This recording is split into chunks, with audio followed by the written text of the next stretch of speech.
Okay. Okay, this is the review for the midterm. We're going to go over the most important item on the review. So when in the first question, when they discuss what we call is the sampling technique. So the sampling technique, you can see four of them right here: convenient, systematic, stratified, and cluster. So what we want to do, we want to explain it first before we read the problem. Convenient is something within reach. Something like when you interview a student at a local community college. So it's very convenient to survey a student within that college instead of going somewhere else. A systematic when you actually do it um, in some kind of a pattern or some kind of a systematic each time. So you're selecting every second person. So that will be the selection right here. So then you move on and you select the second person again. And then you'll be selecting this person right here. Then you move on and you're selecting the second person. And so you can see there is a pattern in selecting this. That's why it's called systematic. In stratified, what you do first, you divide the population into different groups. And then after that, you go to each group and you select some out of each. You can select them all, but you also can select some. So the minute you actually went to each individual group and select from it, that will be called stratified.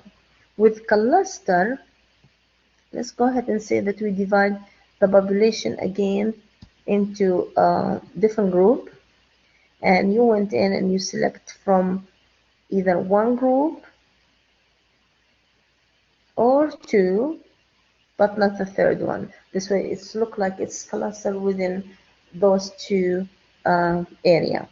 It's like you're talking about you're going to interview 5 elementary school teachers. Therefore, I'm sure that maybe there is more than 5 elementary, but what you end up selecting 5 of them to be interviewed. Now, when we look at this question, the one is given to us, what we have is a set of a high school, and it's divided into 3 areas, which is the area of sophomore student,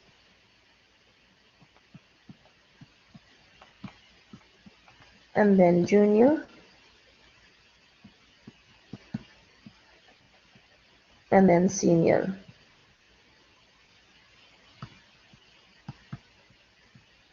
And what happened, total number right here is the 18, junior was 503, and senior was 396. What happened later on, you went and you select 30 from here, and 48 from here, and then 62 from here. So what you end up, you're selecting out of each group, therefore this will be a stratified. Now we move to the next question, and the next question now will be about discussing the two important word, which is quantitative versus qualitative. Qualitative is dealing with value. This is actually dealing with the value. And this one will deal with how many, which is the cardinality of the number.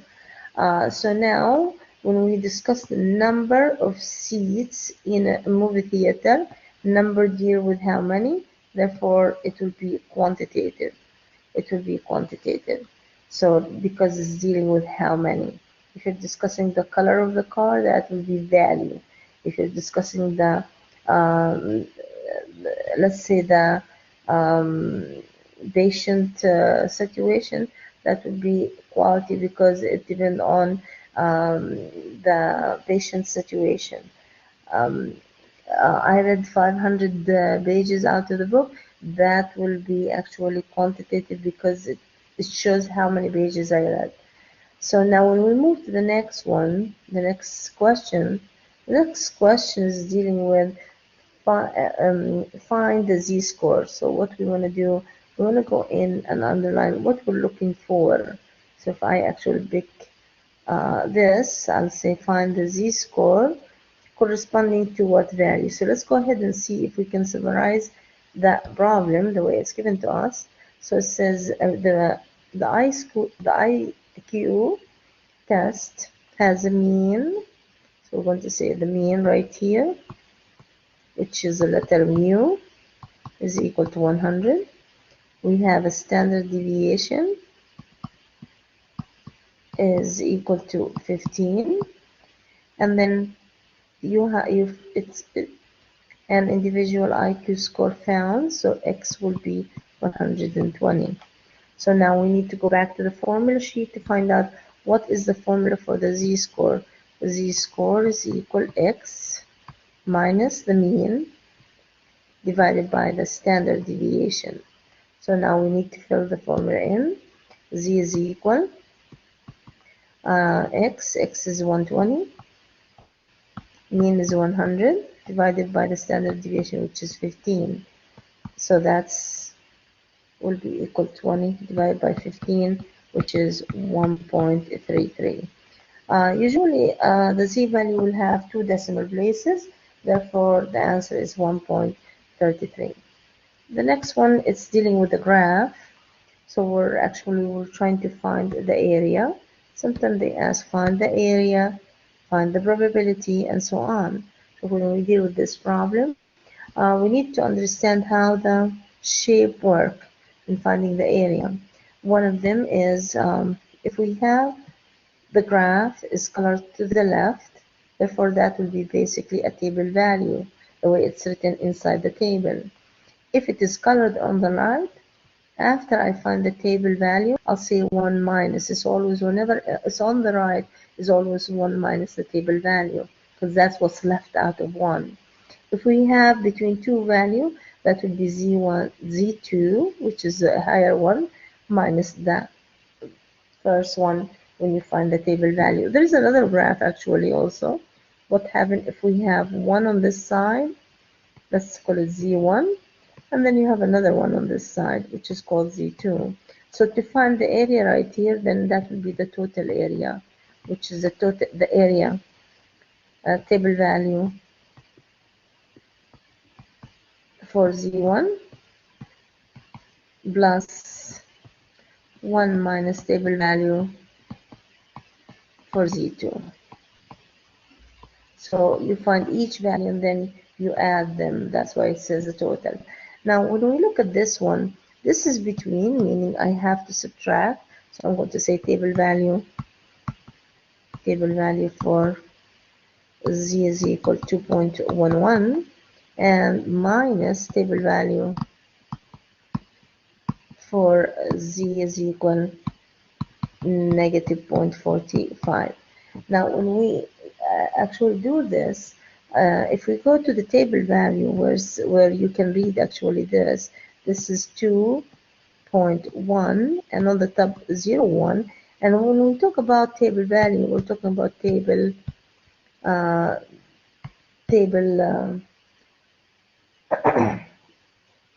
4, where actually it's the normal Z distribution. So when we look at this one, we'll look at the value right here, and this value is 0.9826. So now if we look at Z for negative 0.45, this value right here will be actually for this, it's going to be 0.3264, and the way we should look for that is the negative 0.4 and on the top is 0.05.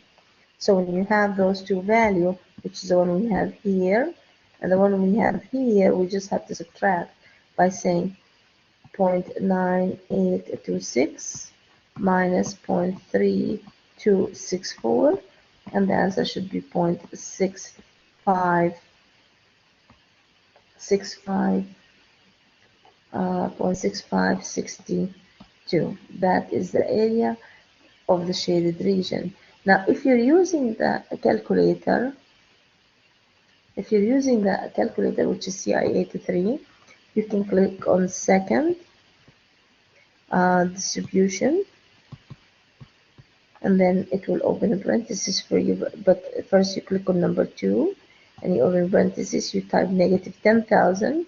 Usually we type negative 10,000 because we need 4 decimal places, and then I'll type 2.11, and then when you hit enter, then it will give you the value, the first value, and do the same thing with the second distribution of number 2 of the second value, and that should give you this. Let me try to see if we can actually see it. I'm not really sure if we can access this at the same time. So if I have the calculator with me, then I will do second distribution, and we said go to number 2, and then from number 2 we could put 10,000, negative 10,000. So go back and put negative 10,000, comma, and then we put 2.11. When you click enter, you will end up with the value we asked for, which is that what we have on the screen. Now we do the same thing, second distribution, number 2, and then we type negative 10,000, and we put comma, and then we put the negative 0.45. You'll see that's the second value. Therefore, you just have to subtract 4 decimal places when you round them correct. Now, let's look at the next problem. So actually, if you subtract, what you end up with, we said we end up with this. So try this on the calculator and see if you end up with the same answer.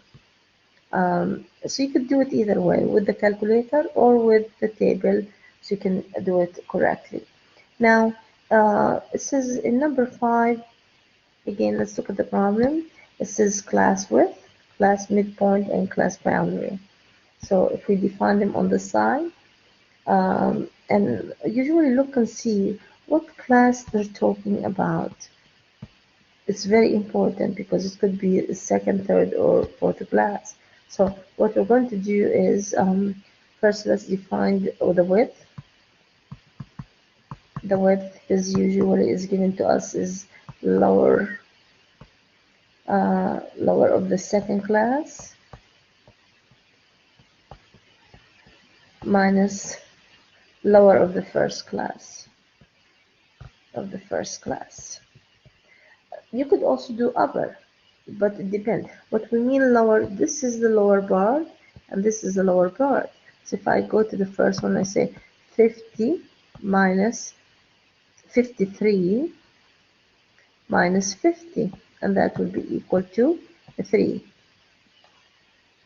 We're actually over here, we're doing the first class. I'm sorry, I'll put the lower of the second class. This is your second class minus the lower of the first class. So that's how we find the class width. And class width, it doesn't matter, it goes in either direction. You could use the upper, which is that's 53, and that's 52. If you subtract them, you end up with 2. Any of the 2, when you subtract them, you should end up with 3. Now, notice these two. See this? This is 59, this is 56. The difference is 3. So class width will be fixed. Now, what we have next is the midpoint. And to find the midpoint, we always do the lower of the class plus the upper of the class, and we divide the answer by 2. So we're looking at class is the first class. So we have a 50. We have 50. What do we have for the upper class? We have 52. And we divide that by 2. We end up with 51. That will be the midpoint of the class. Now, we look at the boundary now. What's the boundary? How we can find the boundary? The boundaries, usually we add and subtract 0.5. So it's what we basically do we say negative 0.5 from the lower of the class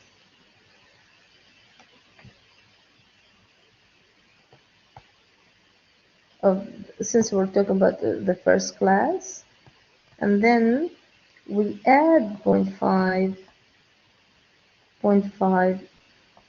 to the upper bound of the also first class. So now what we mean right here by, if you look at the first class, that's 50. So I'm going to subtract 0.5, that's what we're saying, and that will give me 49.5. So we go to the upper class, which is 52. We add 0.5, we get 52.5. So actually, if you think about the boundary for us is 49.5 all the way to 52.5. So adding and subtracting 0.5 from the lower and the upper bound.